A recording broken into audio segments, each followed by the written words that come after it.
I am Bhavna Sahani back with a new video for class 11th business studies, and in this video we are doing the part 2 of the chapter evolution and fundamental of business. And जिसने अभी तक part 1 नहीं देखा, the video is already uploaded and the link is given below in the description box. So let's get started to part 2.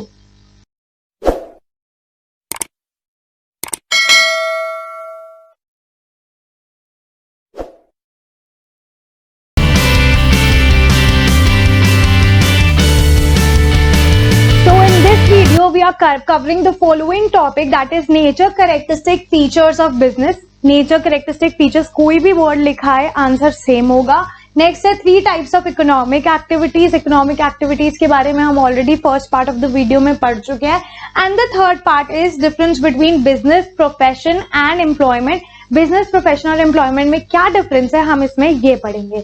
Alright, so let's start with the first topic, that is nature characteristic and features of the business. तो अगर question आता है what are the nature of business, characteristic of business, features of business, तो answer यही होगा. Alright, we have few points और आपने pointers के साथ ये सब हेड जरूर लिखने हैं तभी मार्क्स मिलेंगे. सो फर्स्ट आता है कि बिजनेस जो है वो एक इकोनॉमिक एक्टिविटीज है.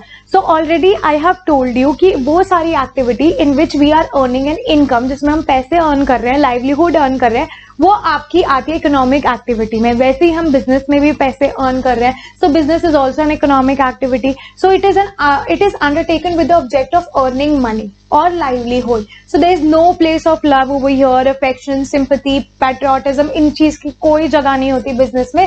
So business involves, बिजनेस में सिंपली क्या होता है, sale, exchange, purchase of goods और सर्विसेज, और मेन मोटिव क्या होता है, म्यूचुअल प्रॉफिट. सो और ह्यूमन वांट्स को सेटिस्फाई करना. सो एन इकोनॉमिक एक्टिविटी, तो हम एन इकोनॉमिक एक्टिविटी अगर पॉइंट आता है तो उसमें आपने यही लिखना है. तो क्वेश्चन ऐसे भी आ सकता है, how business is considered as an economic activity. So this will be your answer. Alright, फिर नेक्स्ट आता है production of procurement of goods and services. Goods को कैसे प्रोड्यूस कर रहे हैं, गुड्स को कैसे प्रोक्योर कर रहे हैं. अगर प्रोडक्शन हो रही है, प्रोक्योरमेंट हो रही है, तो ही वो बिजनेस है. अब ऐसा नहीं, फॉर एग्जाम्पल मैंने अपना पुराना फर्नीचर बेच दिया एक टाइम पे आके, और एक ही बार बेचा, मेरे रेगुलर बाइंग और सेलिंग नहीं कर रही हूँ, तो that is not a business. वो मैंने जो सिर्फ एक बार बेचा, अगर मैं रेगुलर बेसिस पे बेचूंगी तो that will be a business. Alright, so before goods are offered to people for consumption, these must be either produced और प्रोक्योर्ड बाय बिजनेस एंटरप्राइज. तो ये गुड्स एंड सर्विसेज लोगों को देने से पहले प्रोडक्शन करनी भी तो जरूरी है. अगर प्रोडक्शन होगी तो ही गुड्स एंड सर्विसेज लोगों को दिए जाएंगे. सो हर बिजनेस एंटरप्राइज में manufacturers of good it deals in और requires them from producers to be further sold to consumer और यूजर्स. अब हर एक बिजनेस में क्या होता है, या तो मैन्युफैक्चर गुड्स को प्रोड्यूस कर रहा है टू सेल इट, और बेसिकली क्या कर रहा है, either he will produce the good और he will acquire it from some other producer और मैन्युफैक्चर, और उसका एम ये है that he will resell that good. Alright, वो अपने पर्सनल यूज के लिए वो गुड्स को नहीं ले रहा. सो गुड में consist of consumption goods of daily use, जैसे शुगर, घी, पेन, नोटबुक, या फिर कैपिटल गुड्स होते हैं like machinery, furniture and so on. और अगर मैं सर्विसेज की बात करूं तो इसमें services are offered to consumer, business firms and organization in the form of transportation, banking, insurance and so on. All right, so ये 2 parts हो गए हमारे नेचर के. We have some more parts. पहला आता है सेल और exchange of goods and services. जो सेल और एक्सचेंज है गुड्स एंड सर्विसेज का, वो बहुत इंपॉर्टेंट है. अगर गुड्स और सर्विसेज को आप नहीं सेल कर रहे, नहीं परचेज कर रहे, so that won't be a business. तो सेलर और बायर के बीच में रिलेशनशिप होना बहुत जरूरी है, जिसमें वी आर सेलिंग और exchanging the goods and services. Right, next आता है dealing in goods and services on regular basis. तो इसमें जो मैंने अभी आप लोगों को पॉइंट बताया था कि फॉर एग्जाम्पल मेरा फर्नीचर पुराना हो गया और मैंने उसको बेच दिया OLX पे, that would not be a business, क्योंकि वो वन टाइम बेसिस पे. तो मुझे बिजनेस बनाने के लिए उसको रेगुलर बेसिस पे सेल करना बहुत जरूरी होगा. So business involves dealing in goods और services on a regular basis. One single transaction of sale और purchase therefore does not constitute business. और नीचे एक एग्जांपल वही दे रखा है कि फॉर एग्जांपल मैंने डोमेस्टिक रेडियो बेच दिया किसी को, चाहे ज्यादा में बेचा, प्रॉफिट भी कमा लिया उसमें, but that would not call a business, क्योंकि मैं उसे रेगुलर बेसिस पे नहीं कर रही हूँ. Alright, then moving towards the next topic, profit earning. अगर बिजनेस आपको लॉन्ग टर्म चलाना है तो profit earning is very important. अगर प्रॉफिट नहीं होगा तो बिजनेस का कोई फायदा नहीं है। तो बिजनेस के सर्वाइवल के लिए, लॉन्ग सर्वाइवल के लिए profit is the main motive, right? So one of the main purpose of business is to earn income by way of profit. No business can survive for long without profit. That is why businessmen make all possible efforts to maximize profit by increasing the volume of goods or reducing the cost. Right? Next है uncertainty of return. So आप invest कर रहे हो business में and you are not sure कि आपको future में उसका रिटर्न कितना आएगा. यू आर श्योर कि वो आएगा, बट कितना आएगा you are not sure of it, right? So it refers to lack of knowledge relating to the amount of money that the business is going to earn in a given time period, right? Every business invest money ताकि वो अपनी बिजनेस एक्टिविटीज कर सके with the objective of earning profit, but it is not certain कि what amount of money he will be earning back, right? So also there is always a possibility of losses. Losses के भी possibility होते हैं despite the best efforts of the managers being done in the business. Best efforts जो manager कर रहे हैं उसके बाद भी बिजनेस में लॉस होने के चांसेस होते हैं, right? So moving towards the last nature or last feature or characteristic of business, that is element of risk. Risk is the main element of business. Risk होगा तो ही profit होगा. Risk एक uncertainty है, वो uncertainty जिसमें you are exposed to a loss, right? So no business can altogether do away with risk. कोई भी business risk के बिना नहीं होता, risk से नहीं बचता, because जितना profit होने के chances होते हैं उतने ही loss होने के chances होते हैं. So risk is caused by some unfavorable or undesirable event. Risk कब होता है? एक unfavorable event की वजह से या एक undesirable event की वजह से. Risk are related with factors like consumer का टेस्ट चेंज हो गया, फैशन चेंज हो गया, मेथड ऑफ प्रोडक्शन चेंज हो गया, लेबर ने स्ट्राइक कर दी, वर्कआउट हो गया, वर्क प्लेस पे लॉकआउट हो गया, इंक्रीज कंपटीशन बहुत बढ़ गया, मार्केट में कंपटीशन बहुत बढ़ गया, फायर आग लग गई कंपनी में, थेफ्ट हो गया, चोरी हो गई, एक्सीडेंट हो गया, नेचुरल कैलेमिटी आ गई, फ्लड आ गया, या यू कैन से फ्लड आ गया, देन अर्थक्वेक आ गया जिसकी वजह से बहुत ज्यादा डैमेज हो गया. So that is all the element of the risk. All right, so moving to the next topic, our next topic talks about the economic activities. As I have already told you, economic activities वो activities होती है where you are earning livelihood.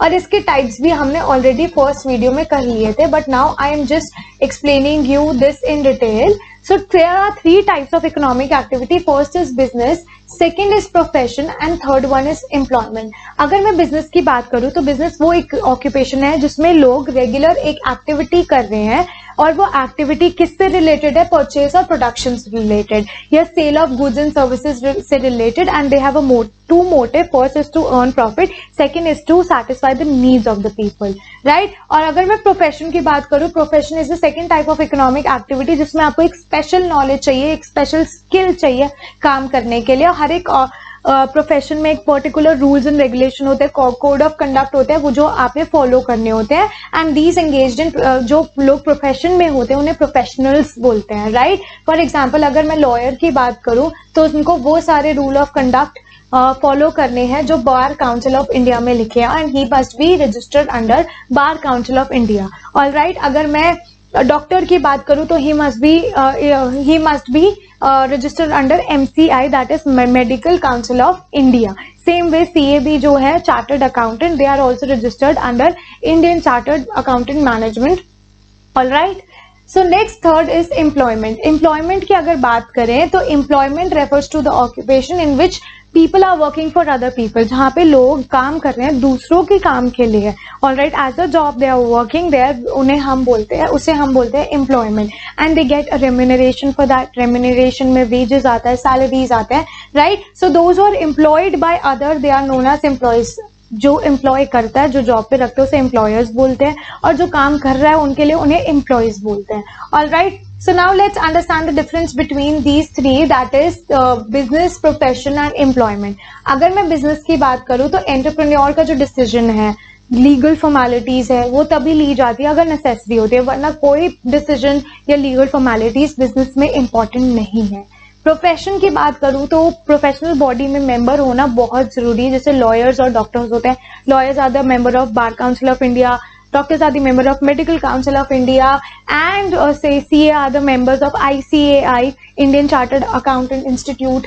All right, अगर मैं employment की बात करूँ तो employment letter और सर्विस लेटर, सर्विस एग्रीमेंट बहुत जरूरी है कि एक एम्प्लॉयमेंट लेटर मिल रहा है that you are working in this and that company and you are doing these services for our company. Alright, फिर आता है नेचर ऑफ वर्क। आप बिजनेस की बात करें तो इसमें गुड्स एंड सर्विसेज दी जा रही है लोगों को। प्रोफेशन की बात करें तो इसमें सिर्फ सर्विसेज दी जा रही है और स्पेशलाइज्ड सर्विस दी जा रही है। और अगर एम्प्लॉयमेंट की बात करें तो जो कॉन्ट्रैक्ट होता है और जो रूल्स बने होते हैं उस बेसिस पे आपने एम्प्लॉयर के लिए काम करना होता है, राइट। क्वालिफिकेशन करें तो बिजनेस के लिए कोई qualification, no minimum qualification is required for business. Profession के लिए एक एक्सपर्टीज का होना बहुत जरूरी है and you need a special qualification. For law you need LLB और LLM, right. For CA, for being a doctor you have to do MBBS, all right. So अगर एम्प्लॉयमेंट की बात करूं तो क्वालिफिकेशन और ट्रेनिंग चाहिए, लेकिन जो एम्प्लॉयर कह रहा है उस हिसाब से ही ट्रेनिंग और क्वालिफिकेशन चाहिए।